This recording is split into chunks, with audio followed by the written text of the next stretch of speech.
Good afternoon, everyone. Hi, Radu. Welcome to another webinar that we host within the Erasmus Plus project called FOReSiGHT.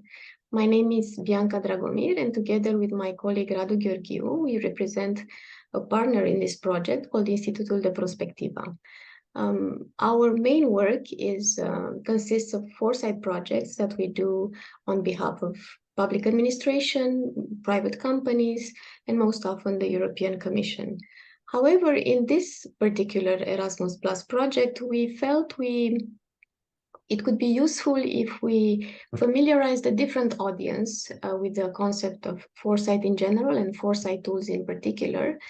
And given that the project is addressing students from multiple countries, namely Romania, Italy, Germany, and Croatia, we wanted to devise a FOReSiGHT experience for them, particularly knowing that some of them might have entrepreneurial ambitions. They are interested or will be interested in trying their luck at starting a new enterprise sometime in the future. So we thought that some of the FOReSiGHT concepts and tools can very well be put to work in this context of entrepreneurial efforts or ambitions. This FOReSiGHT webinar is mirroring a FOReSiGHT guide that we prepared in written form and that will be shared with all students in the project and disseminated even further. So in this sense, the webinar is replicating the experience of the FOReSiGHT kit, and it is structured around three main components. FOReSiGHT concepts, we will try to share some of the typical FOReSiGHT instruments and what they are being used for. We will provide some examples to put those instruments at work. And finally, we will indicate how a practical exercise can be devised for students to engage in. Now, while I said that the FOReSiGHT journey is meant to engage students, the kit and the webinar is in a way a tool for the workshop facilitator or the workshop moderator, the person who will be in the position to guide students through this FOReSiGHT journey. So in a way, our conversation will kind of mimic this job of a FOReSiGHT facilitator.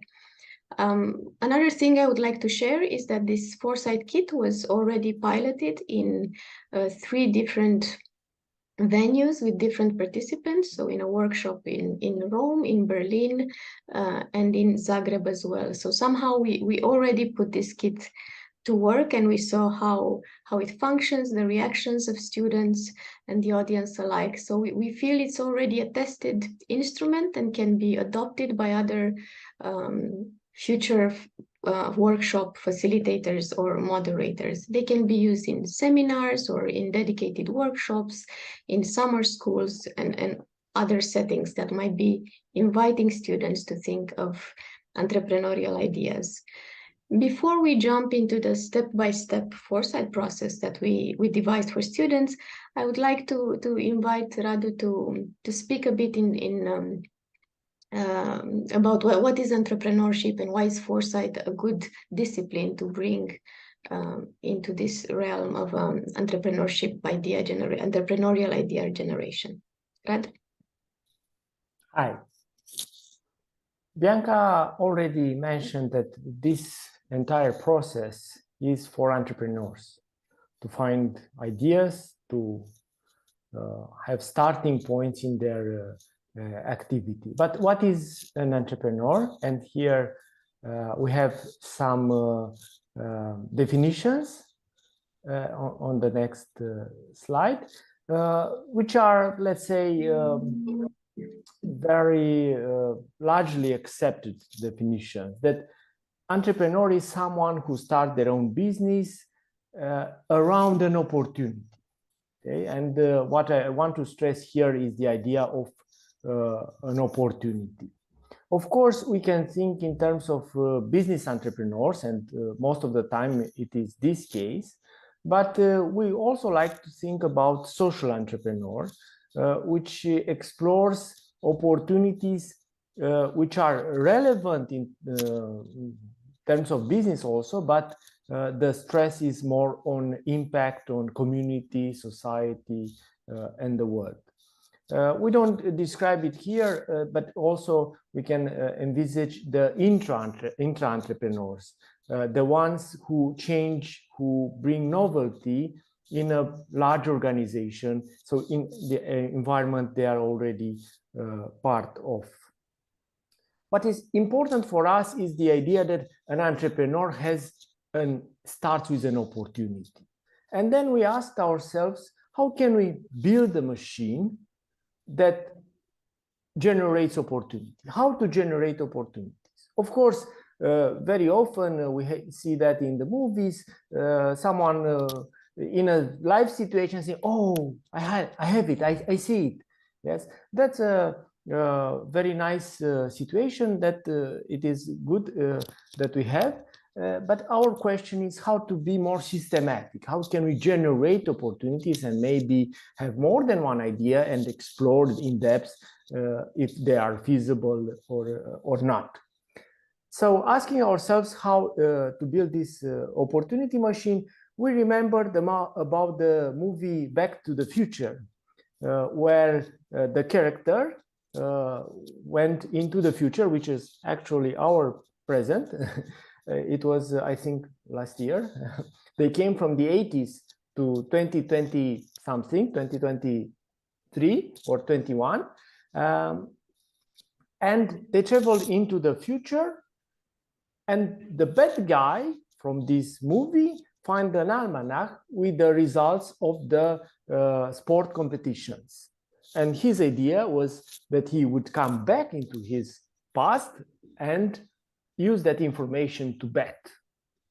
The positive character was more attracted into the, let's say, the gadgets of the future. No? He saw this hoverboard and explored the novelty of the new world. We could say that he was also assimilated knowledge that he could use back into his past. What is important from this analogy is that if you go into the future, it is the best way to see if your bets, if your opportunities have been fruitful. And then we ask ourselves, can we really go into the future? Can we explore the future? And we think that this is possible in a kind of mind experiment. We don't really need to go there. Of course, it would be better if we have a time machine. We don't have a real time machine, but we can, with our mind, go into the future and imagine in quite accurate details in a way that is informative for our decision today. And in the next slide is our plan of this trip into the future. Okay, how to trip into the future. First, we think that, of course, we need to focus a little bit on the area of selected domain of interest. Okay, either is tourism, is future of cities, of mobility, of food, whatever it is. So we pick kind of system we are interested in. Yes, usually the one we like or the one we are knowledgeable about. So let's say we pick a system. Then the first phase is to understand the system, the way it works. Yes, and very often new ideas can come out of this. In the lower part, you see that many people think about optimizing the current system. They see a problem, analyze the system, say, okay, see, there is a tension there, or there is a missed opportunity. I can play that role, so I can be an innovator in that respect. And very much of the current business, let's say, is created in that paradigm. But some dare a little more and start going into the future.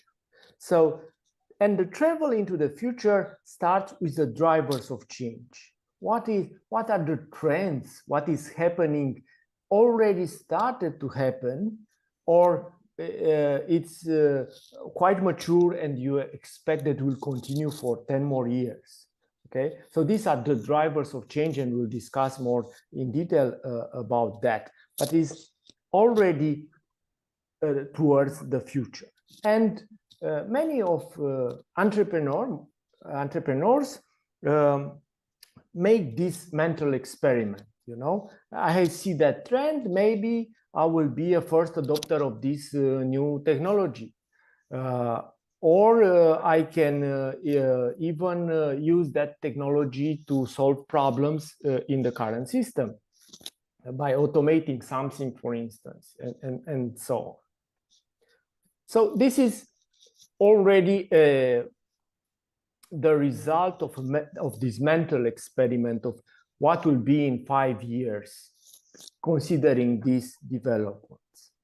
But the more structured, and then we go into that part, what is future scenario, is that we don't see only the trends, but we build a more consistent vision of what is really changing as a result of these trends, you know. And this considers also their indirect impact and sometimes their cross impact, how things come together, digitization and maybe aging population and migration and so on. How does the world look likely look into the future? And these ones, we call them anticipators. We call them people that are actually traveling into the future, and they say, okay, the world is going in that direction, and in that world, I want to be this kind of actor, player that benefits, that has clear opportunities, and so on. So this is more daring. I would say that most of the big players, let's say, in the world in high tech are in this category. They anticipated something. They, okay, this is a big win if I meet the future at that in this respect. But we also say that there is something even beyond that, you know, beyond having a successful business as reacting to the future development of the world. What can be more? Actually changing the world.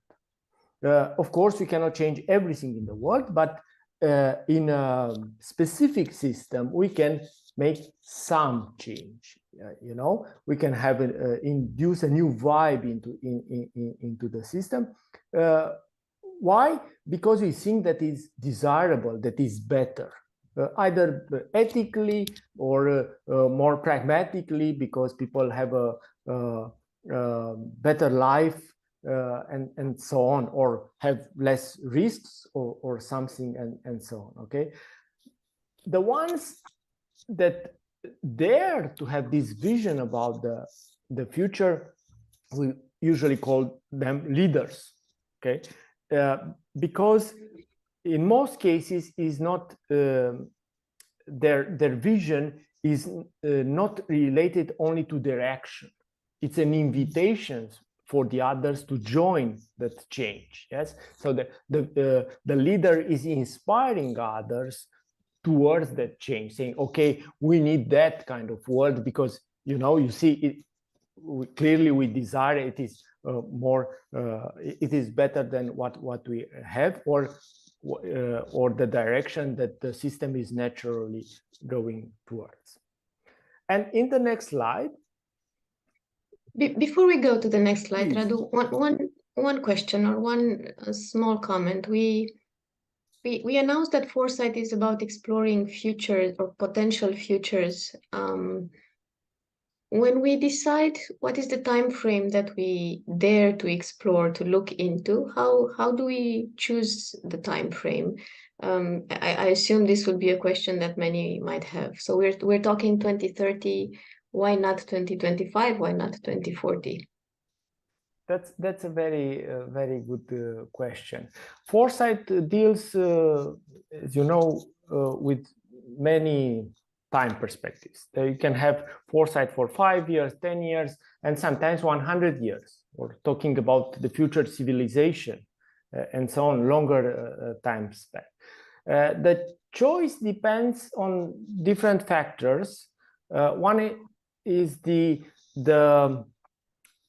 speed of change in that system. You know, in some systems, like if you discuss demographics, for instance, then the speed of change is quite slow, and we are talking 50 years is a reasonable time horizon. If we are talking IT, then 5 years is fast, and 10 years is the long term. So it really depends from a system to from one system to another, but in this specific case, we consider that we should go enough into the future that we can imagine structural change in that system. So not only incremental, the same, but more of the same. We can imagine that there is some more radical change. And if we look back into this, what happens into the system like food and tourism and so on, just going 10 years back, we see that a lot of change happened. And we expect more to happen. So we choose 2030 thinking that it is okay, considering that it is long enough that we see some structural change, but short enough that is relevant for my business today. So I can start a business that, okay, I start today, maybe in 1 or 2 years it's up and running. That would be an anticipation of about 5 years in relation to what happens into the respective system. But of course, you can play with that. And some are daring to have longer term bets. Their bets are not on the next change, but the more profound, the secondary, more profound change. And they put a bet there and say, okay, I will invest a little now. Maybe the amount of investment right now is insignificant, but if my bet is correct in 20 years, then I will be in the very pole position of that change. Okay, I move forward now.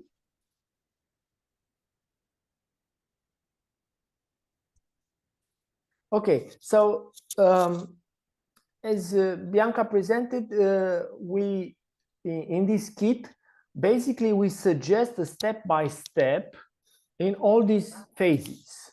But for the purpose of this presentation today, which actually undergoes some of the steps, we made a simplified version, okay? So what we will do today is to select a system and make step 1, try to understand it, like drawing it basically. Then we go into the second phase when we see what are the drivers of change, what is happening into that system naturally and tends to happen into that system. That's step 2. Step 3 is that we imagine a more coherent story.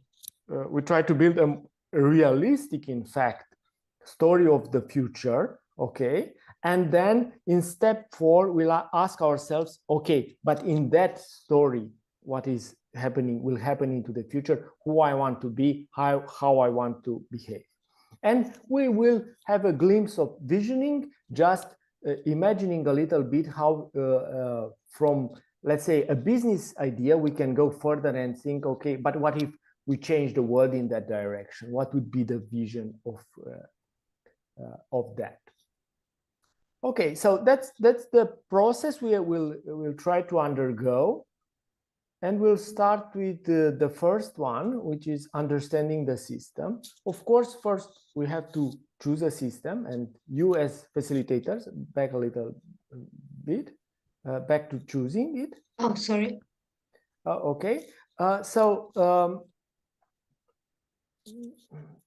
We could define a system, but that's maybe too many words for for something simple that we can understand. A system can be a service of or an industry, and we have some examples here like agri-food, retail, urban mobility, dating, tourism, entertainment, and we selected for this example today tertiary education because we assume that most of the facilitators are knowledgeable about this very specific system.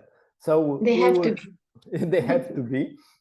We will try to imagine the future of tertiary education. So we pick the system, and this with students can be made by votes, or maybe if there is already a specific faculty, you can pick the system which is targeted by your faculty. Okay, the next slide. Then we say, okay, let's understand the system in our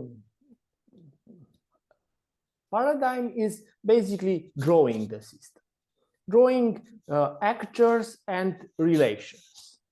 And one recommendation is to put in the center, usually we start with the actors which are the beneficiary, like in this case would be the students.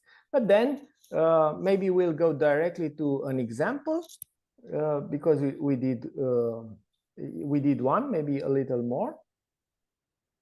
These are pictures. You have seen some pictures from an actual exercise.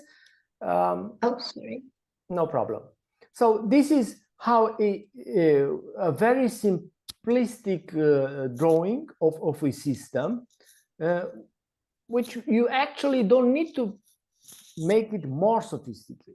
Yes, students can co-produce it in half hour or maybe 40 minutes, this kind of drawing. In this case, we see in the center, we have for tertiary education, we have the students. Then we have other actors like employers, like universities themselves, which are have the teaching staff is part of the university, but can be considered distinct. Then students have their families, their parents, that sometimes provide or very often provide resources. Then we have student associations and so on. So basically, it's advancing this list of actors and then put between them some relations that are basically described, tell a story about these actors. No, like of course, employers hire students, and students are part of the universities or spending most of their time in university and so on. What we add then to this very simple scheme is two things. One is with red are the tensions into the system, and with yellow we put the power.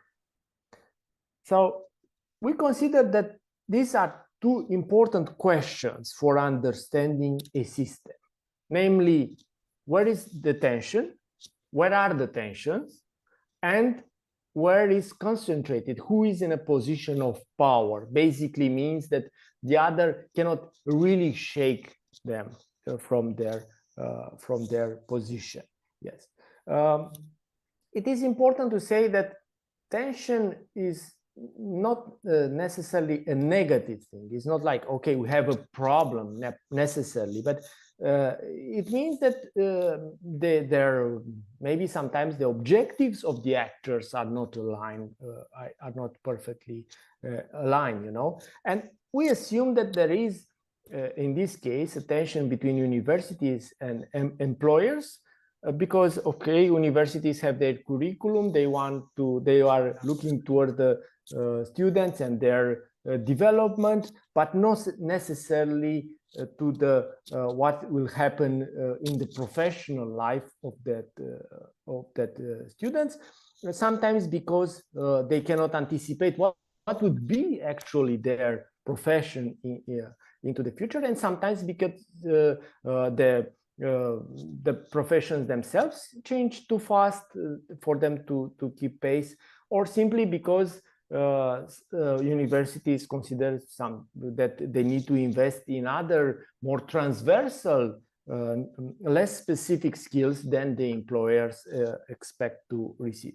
Whatever the reasons, it is in general largely accepted that there is some creative tension, let's put it in this way. Then we trying to see who is more powerful, most powerful, in fact, into this entire system.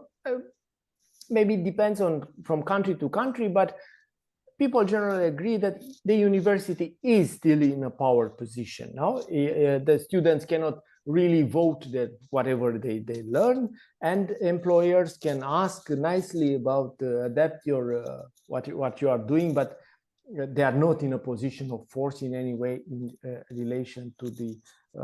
Or they can teach themselves. There are collaborations, yeah. Yes, yes. So that they are trying to build bridges, and sometimes there are other education providers, as we can see here, that try to compensate for the things that universities do not deliver. Okay, so that is the first phase of understanding the system. So understanding means making a representation, and this is done in, maybe we come back to the pictures. This is done usually in the other direction. Okay, so it's done usually in groups. As you can see, we have adapted in different formats of the room. One of the students starts drawing, and the others provide indications, help, and at the end, very often we have very nice, meaningful representation. The role of the representation is very important because it is shared. It's a common understanding of the system. It's not only to get it right, but get it together in a way that we can then have a conversation about that. Maybe we didn't speak so much about how these kind of workshops are organized. Usually we work with groups of 20, 30 students that from which we form groups of 5 to 7 persons. Okay, so a group of 5 to 7 persons try to build a representation of a system.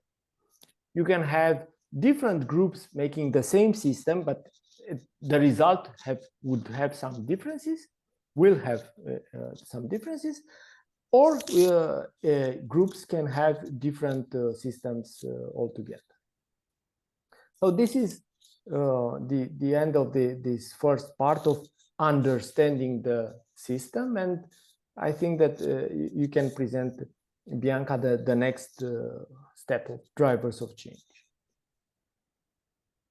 Indeed. So once we have a shared understanding of how the system of choice looks like, what kind of actors and relations populate that world, we start exploring together with students, with workshop participants, what are the driving forces that are shaping this world, that are molding it into a different kind of future. So this is our first flirting with the future by looking into emerging trends and other factors that we see popping up and changing the game.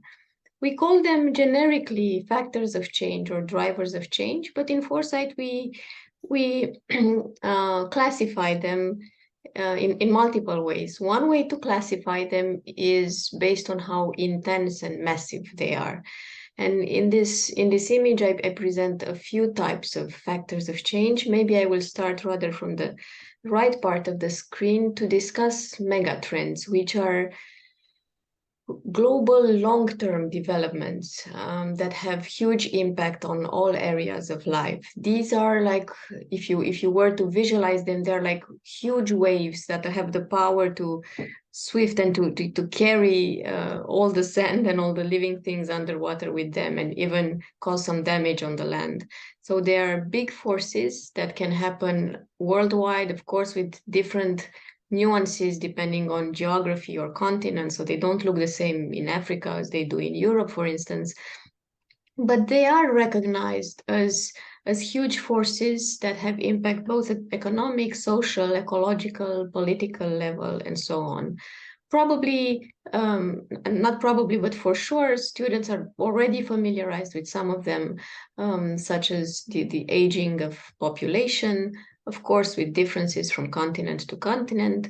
Climate change, it is probably the biggest elephant in the room, considered a mega trend that affects all areas of life.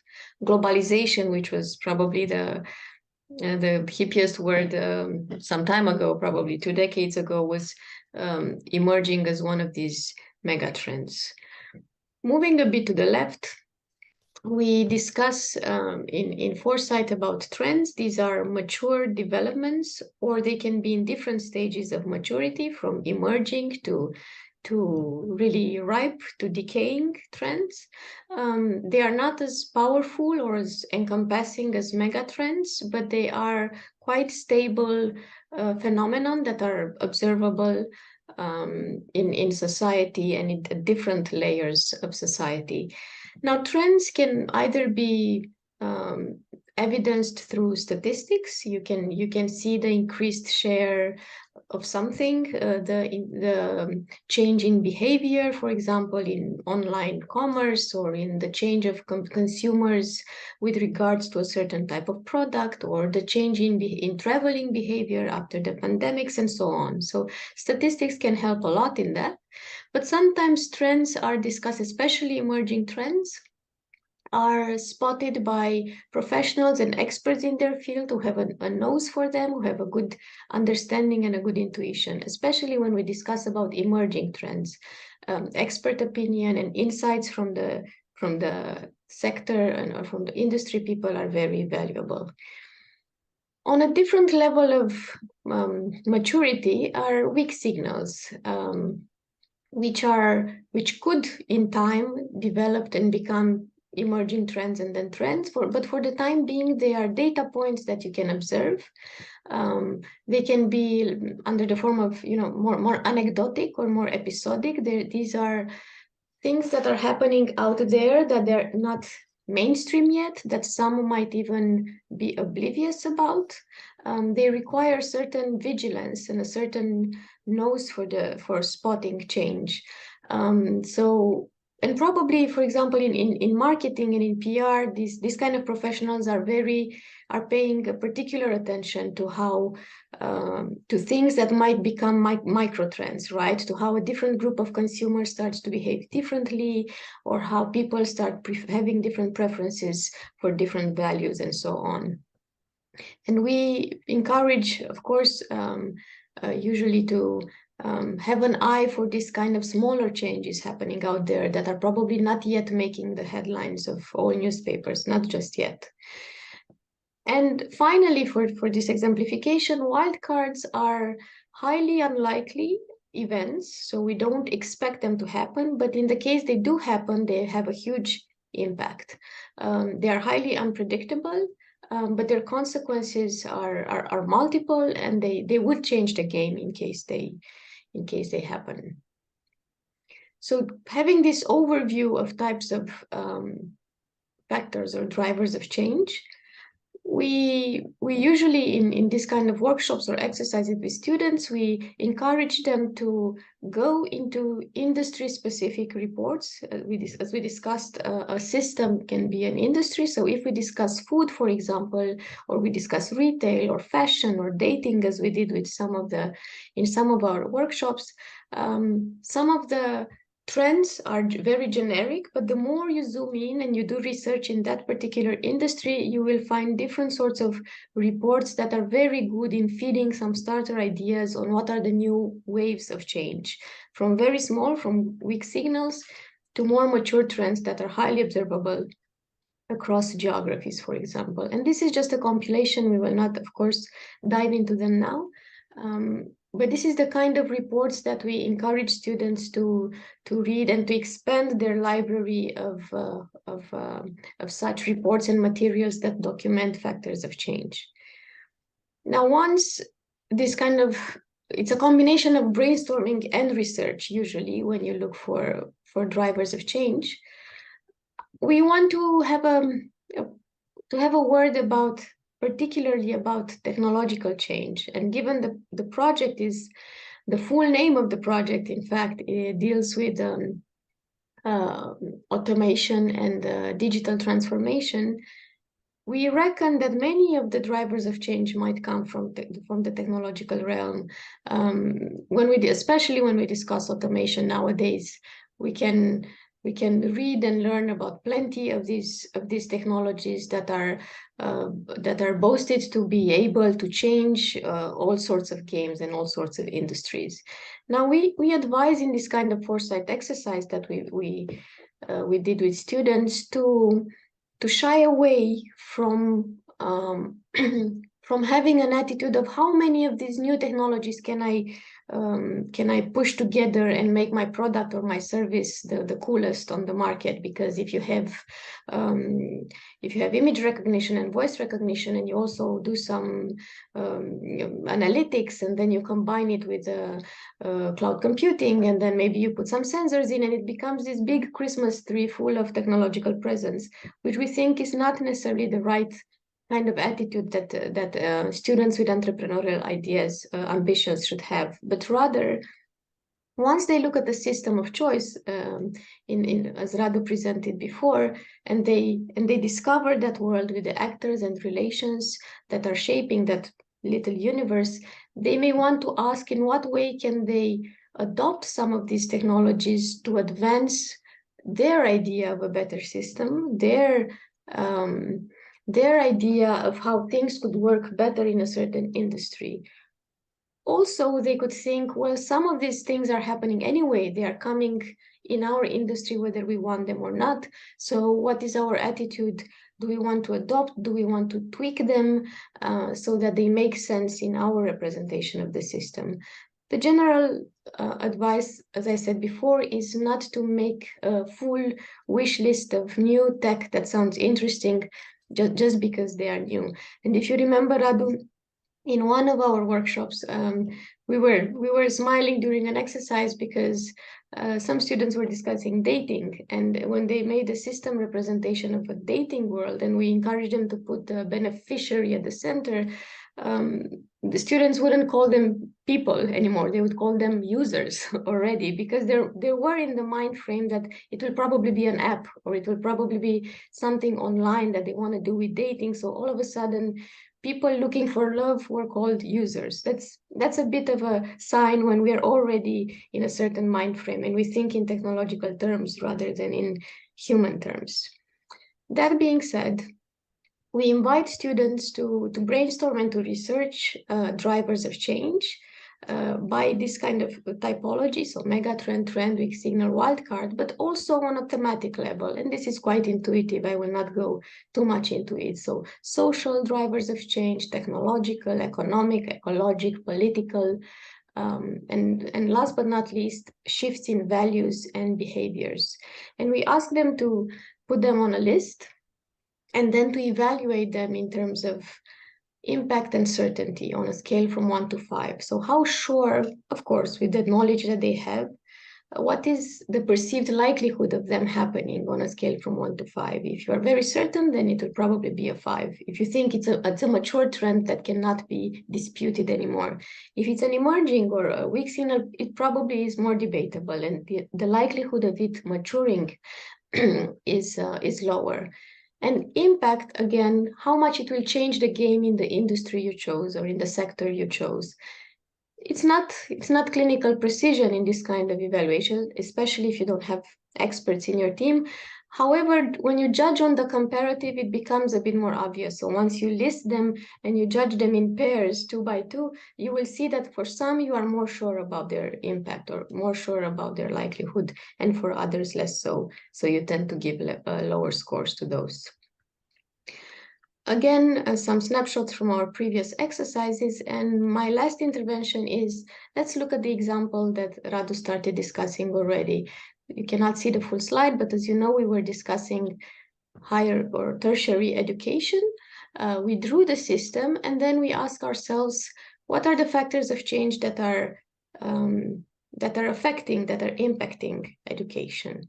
And we compiled here a list from previous exercises from very obvious things, right? Like population is aging, increased social inequality that translates into access to education, migration that changes a bit the fabric of student cohorts, you have more diversity. Then going further, in technological, probably the list could be quite long. But for sure, in the exercises, we discuss a lot about new learning platform providers, such as massive online courses or micro-learning platforms, all sorts of apps and services that are meant to expand the way we do the learning. Then we also discussed the importance of social media and group behavior in general, and how we tend to form bubbles that students and not students, sorry, users in general are part of smaller communities that have a certain vibe of their own, and this might impact their view on other aspects of life, such as education. Nowadays, of course, in terms of tech, everyone is discussing generative AI and how this might change from the learning to the way students prepare essays and projects, and how much they can get input from such technology. How will the evaluation change? How sure can we be that students really underwent a learning curve, or they were rather just fed information by ChatGPT and others? Moving down, we discuss economic factors of change. As Radu discussed, that tension with employers, the gap between what university, what are the competencies and the skills that students gain in university, and the expectations of employers. These things might need more bridging, and I think all countries are undergoing such efforts. Because the market is changing so much, more people are in the situation where they need to upgrade their skills. So we discuss a lot about upskilling or reskilling, about lifelong learning education, where you do not stop being a student in your 20s, but rather go multiple times through multiple cycles of education in your life. I think I will stop going through the entire list. We marked here in bold those factors of change that were deemed by the participants to have both high impact and a rather high probability. Why we did so? Because if you try to envision a future where you want to take into consideration too many factors, 20 or 30, the image is quite crowded and clouded as a result. So it's best to focus on a limited number of drivers of change, 4 or 5 maybe, and see how they will play out in the future, especially if you think they are high impact and high probability. It's a good bet to focus on them. So in our exercise, we will focus on these ones marked in bold. And I think lastly on this step, we discuss with students that sometimes these drivers of change, they have a life of their own, but also they have a life together. And some of these drivers of change can amplify each other, meaning that when they occur together, their impact is greater than if they occurred separately, right? So in this sense, we encourage to do this little exercise on that short list of factors of change, 4 or 5. And I will show you the example I think is more telling than the theory. So if we look at the factors of change for the tertiary education, and we discuss these 5, if we put them both on the vertical axis and on the horizontal one, we can judge them in pairs. So for example, we discuss whether the emergence and the continuous increase in other learning platform providers other than universities, combined with this trend and this continuous need to reskill and to upskill, what happens if these forces come together or they occur together? And our appreciation is that they enforce each other, of course, because the more you need to upskill on a more continuous basis, the more you will depend on different providers that can cater for that particular skill that you want to upgrade or that particular competence that you're interested in. On the other hand, let's look at another example. Shorter attention span and affinity for form, which is to say many young people are not as willing to put as much effort, time, and mental energy into undergoing huge texts or bulky materials, but they are very much drawn to visual stuff, to movie, to short clips, hence the emergence of TikTok and the huge popularity it has. So if we consider this kind of factor, the shorter attention span and affinity for form, together with the need for upskilling, here we don't see them reinforcing each other. They are true on their own terms. They both appear. We see them as important emerging trends, but not necessarily reinforcing each other. So this pair was evaluated as 0 in the sense that they don't enforce each other, whereas the other pair I talked about had a score of 2 because they help each other, they magnify each other. That being said, after this step, students are facing a list of drivers of change, a selected list that they are convinced, or to a certain extent, they are convinced they will have a big impact on their system of choice. And Radu will discuss now what to do next. Now that we know what are the shaping forces of tomorrow, how does that change our view of the system? I will switch to your step now. Yeah. Thank you. Already you start to see a picture of the future scenario because of these interdependencies.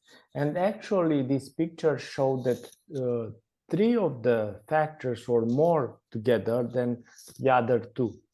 And our future scenario could focus on this amplification, so we already have 3 elements and their amplification, then this is a sufficient enough energy that we can travel into the future, into that image and derive proper action for what we can do in that respect. Now we are discussing how to build the more coherent scenario, and we go to the next slide. So with that, the procedure is actually to imagine these drivers of change and see how they impact the initial drawing of the system. What happens if it's already there, And what can be new? You can have new actors, simply that was new role that was not played by anyone. You can have fading actors that basically do not find themselves very much into the new system. You can have new relations, either with new or old actors. We can have changes in power, very often it is the case, and of course new tensions. This is important about tensions, that there is no system with zero tension, okay? It's always a system, when it solves the tension, actually creates a new one, even if it is the new promise of the new territory. That's a tension because people compete for the new territory. So it is where the energy for evolution is happening. So if we go a little into our example, we try to basically, we said that simplifying for the purpose of our presentation is that if we imagine that we have a world with platforms which that basically present short versions of content, then the power moved to the actually these new platforms, the other education provider, okay, and somehow to the students, because they decide what they actually want to see. In this case, university is fading a little bit, or even threatened as an institution in the total ensemble. Of course,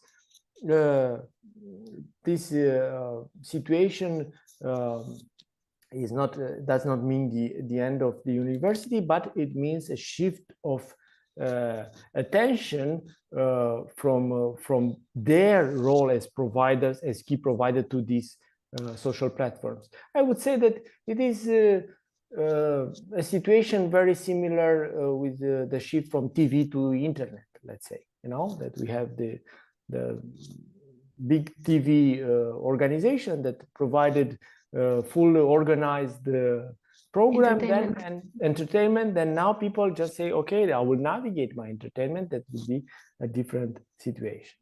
So that would be actually building the scenario of the future, means coming back to the initial image and say, okay, over that image, let's imagine that I have these drivers of change, which in our case, where we have platform providers, we have students with not lower attention, but with interest in more condensed form of delivery than what is happening. And more visual, yeah. And more visual than what is currently the standard format or the predominant format in the university. And then we have the generative AI that can be used by these providers. I'm sorry. No problem. Okay, so we have this this system, and maybe we can go a little further, and we ask ourselves, okay, so this is the image of the system, but I don't have an idea already. I know that it is the future, a likely future. Yes, we estimate, we ponder actually, is this the direction? And we can do it with, let's say, relying on our good sense. We don't need to be very sophisticated. We just need to say, is this really a credible narrative about the future? Not an exclusive one. Maybe other things happen, but is this something that they can focus on? And then we go into identifying the idea. A little one more slide. And then what we can ask is who I want to be in this future system. And if we keep that narrative and say, I kind of want to be the content provider, you know, the new star in the system, yes, because that it comes already in a position of power. But probably I want to be a cool and dynamic, but also, let's say, serious content provider, not only visual entertainment, but I want to really provide education. Okay, and then we go a little deeper. Okay, you are the content provider. Based on that trends, what would you do? Okay, and say, okay, I would be an online platform, maybe like Netflix, okay, and in which you can find all the education, or at least for huge branches of education, I can select whatever I want to see, and that is broken into small pieces. Okay, we already have MOOCs, we have online courses, but they are not so modular. You know, you enter a course and you have some weeks, and they say, okay, now you are have a training in that aspect. Yeah, but the paradigm here for this exercise is that no, there is like a platform like Netflix, and I start from somewhere, and then I find some short movies, and I navigate from there, and like in a territory, I'm advancing through navigation, of course. And sometimes the system tells me that you cannot go that way because you don't have enough knowledge in that and that. But I can see the map and where I'm going. this is an image, okay, of this platform. How and we come even more concrete, okay? It looks like that. What is behind that? And we can imagine that because we have said we have generative AI. That's very good, but you also know that generative AI is not also so reliable. So we can imagine that we can have artificial intelligence helping us to build knowledge of maps of the knowledge that actually people navigate. Yes, they can simply analyze all knowledge, all available knowledge, let's say scientific at least in the world, and they can build maps, and with that maps could be curated by experts. So we don't go into the trap of relying solely on AI. So we have a map, you know where you go, and then you have the content production. Okay, you have to tell something about certain quality of materials. Okay, so you have to produce a 5 minutes short movie at certain quality. And here you can also use some generative AI, but you can be more professional and integrated with visual artists and domain experts. Okay. So we have a kind of Netflix of education, but more granular, with more navigation. And at this, when you have this kind of image, when you see and you feel it, that oh, okay, you can imagine it, you can describe it to someone, like in elevator pitch of 2 minutes, then you can give it a name. And in one of our workshops, because I liked it, we came with this idea of university studios, like Universal Studios was one of the famous film production company. Then you can have university studios, which actually is a film production, but short film production of massive scale that invite everyone to conquer the world of education. This is an example. In terms of procedure, what is important is to start with who do you want to be in that world that you already have a story about, okay, and go in depth.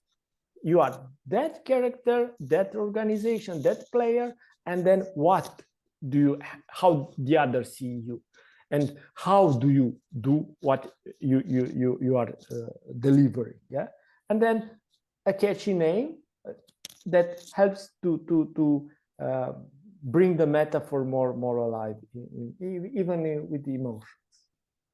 But then the exploration can go a little deeper and even more serious,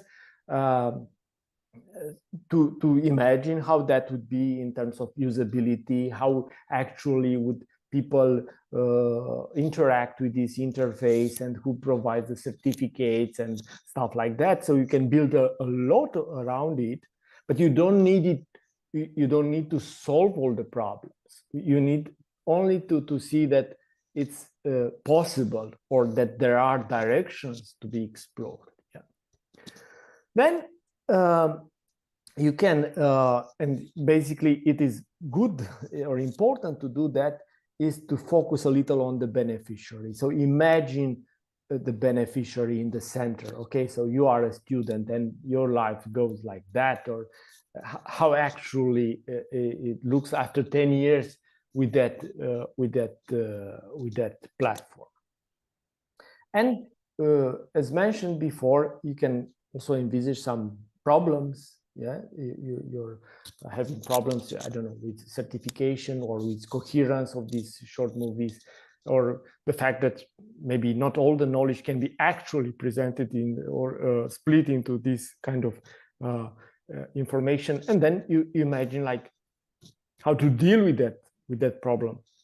Again, if you are a startup, you invest a huge amount of money and expertise in solving these problems.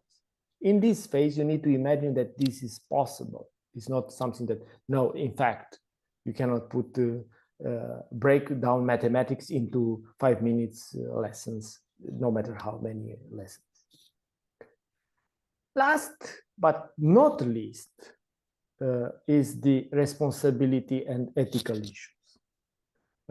We see now that people were very enthusiastic about AI, and we are also, we keep our enthusiasm, but we also see a lot of threat coming from that direction. So it is important when you imagine something you want to do, not to do it first and see if assess the impact at the end. Try to make it, let's say, ethical by design. Try to anticipate the problems that that can come with such a system.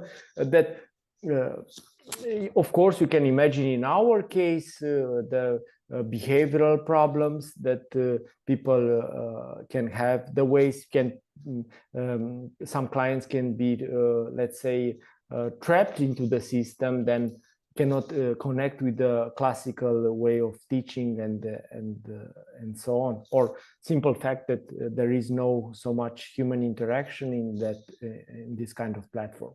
So not or let's put it the other way, even the best looking ideas they have problems, and they can create important negative benefits, negative impacts, and it is important that they are discussed at the very beginning.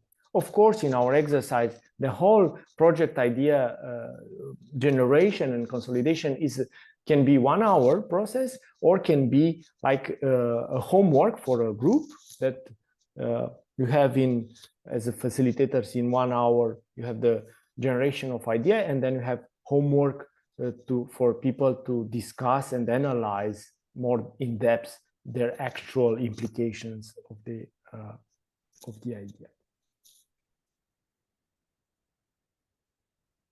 This is from the recent workshop, yeah.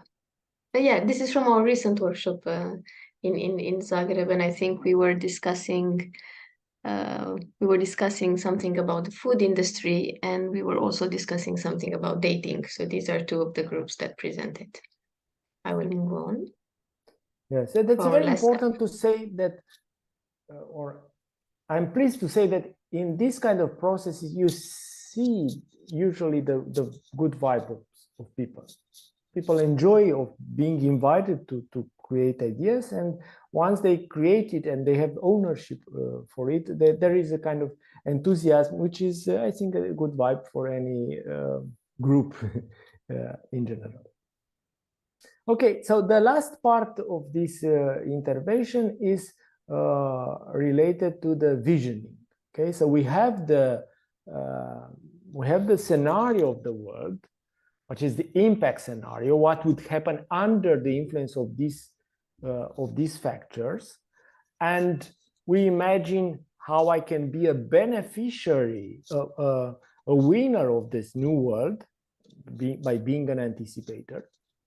But we can also go further and implement the last step, which is visioning, okay, transforming this world, okay? And this transforming can be made on different directions. One is simply, if I have let's say, my business idea already has some good vibes, let's say some good social implications, I can just imagine, okay, but let's now focus, forget about the idea, let's focus on this kind of transformation at the societal scale, and then you can build a vision. Okay, so just amplifying. Or sometimes you can go against the current, you know, and you say, okay, I see that in this scenario, that will be a lot of online. How can I see a world in which education and is about people connection, and it's very much not about the quantity, even the quantity and even the precision of the knowledge, but it is about the transformation of the person and stuff like that. And human connection and being present physically, an embodied experience of learning. Yeah. Exactly. So going to the next slide. First, to clarify a little what we mean by visioning, okay, and we define it as something that shakes the system, okay, so it is something that changed the very picture we have drawn on of the system, yeah. So it is something of importance, transformative and desirable.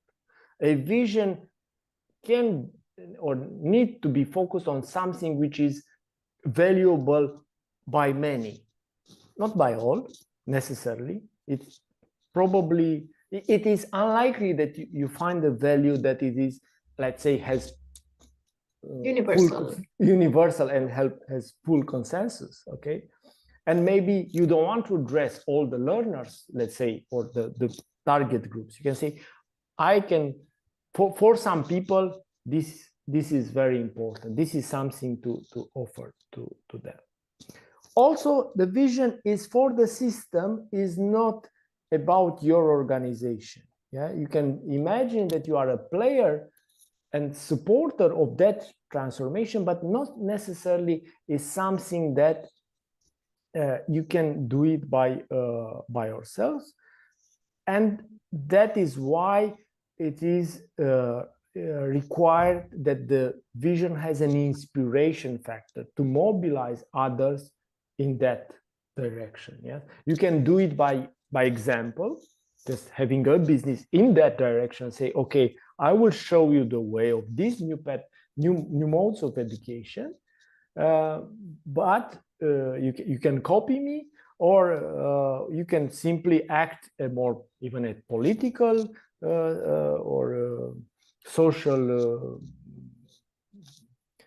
promotion of this idea, not even doing it, but promoting in the right circles, in the right target groups, the idea. And going a little further here, in terms of procedure, of course, like in having sparkling ideas, you can just have it, a vision, and be inspired and say, okay, let's go into that direction. But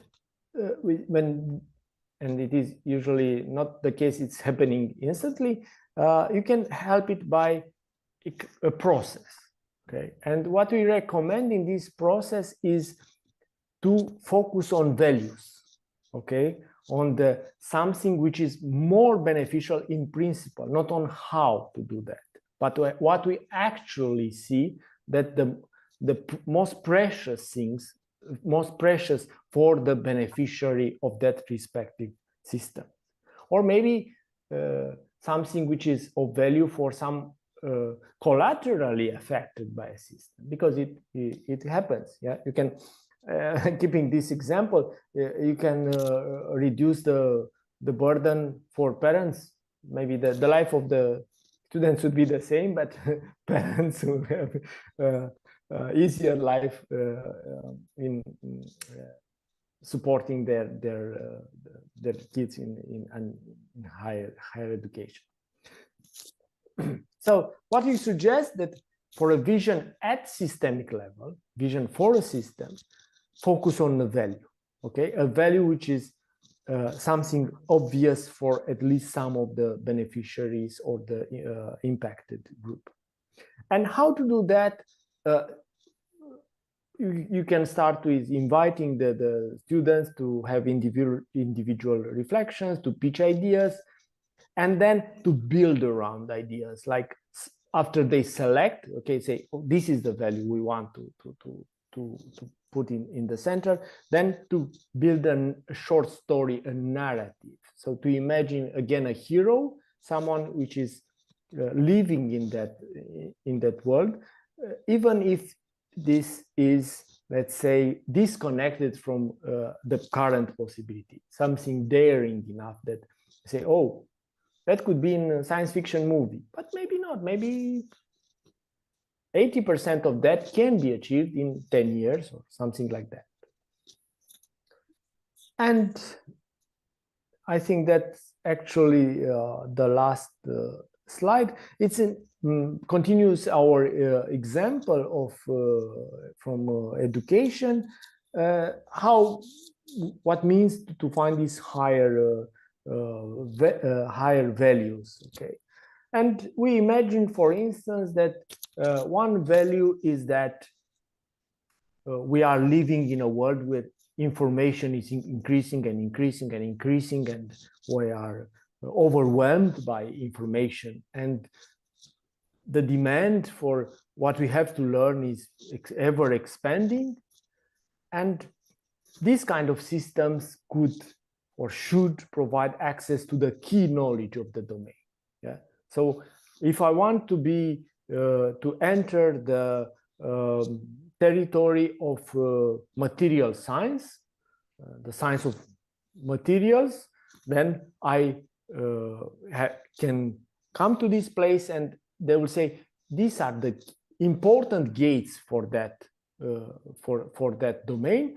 So if you have A, B, and C, then you are in, and then you can extend your territory in that in reasonable, safe place, avoiding the situation that you learn something, then that you discover later that this is not the key to the domain. So we call it the key knowledge of each domain, which can be also represented like actual key for a domain.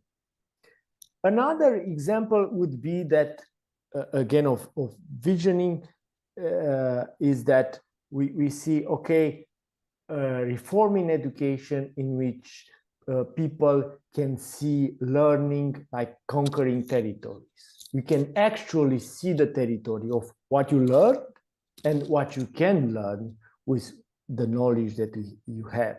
So that's, let's say, like a visual representation that you actually navigate, you are aware of your capacity or how much you know about the material science or music or whatever, and then what are the roads which are opened for you, and sometimes estimation how difficult it is to reach a certain point, how much effort do you need to make to reach that, to conquer that area. So I would stop here. This is not the complete procedure of a workshop, but I hope that gives you an impression of the process and the type of outputs you can expect in it. Indeed, and maybe just to add that this webinar can just as well work in conjunction with the written version of the FOReSiGHT kit that will be published soon. So whoever is interested in organizing such a workshop can read through it at their own pace and can get inspired by our presentation we did today to design a step-by-step process with students or young people from different backgrounds. That being said, we hope this was useful. This was a translation of FOReSiGHT tools into something that is interesting for students that are ambitious in the entrepreneurial area. And if you have any questions, of course, you can contact us or write to us and visit our portfolio to find out more about what we do. Thank you, Radu, and see you very much on the next one. Bye-bye. Bye.